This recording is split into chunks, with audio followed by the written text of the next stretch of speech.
খেলার জন্য খরগোশটি দৌড়াতে দৌড়াতে আসে। ছোট্ট বাচ্চা কুকুরটিকে উদ্ধারের পর তারা দুজন খুবই ভালো বন্ধু হয়ে যায়। তারপর তারা ভালো বন্ধু হওয়ার ফলে তারা সবসময় একসাথে থাকতো। তারপর তারা হাঁটতে হাঁটতে একটি খাবারের দোকানে চলে আসলো। খাবার খাওয়ার পর তাদের বন্ধুত্বটা আরো গভীর হতে থাকলো।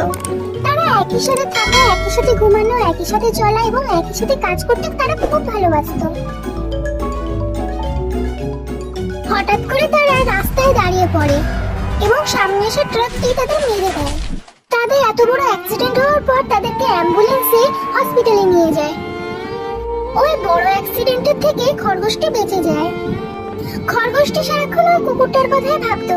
তার প্রিয় বন্ধু হারিয়ে যাওয়ার ফলে সে খুব কাঁদতে থাকলো। এই ছোট্ট কুকুর আর খরগোশের জন্য লাইক এন্ড সাবস্ক্রাইব।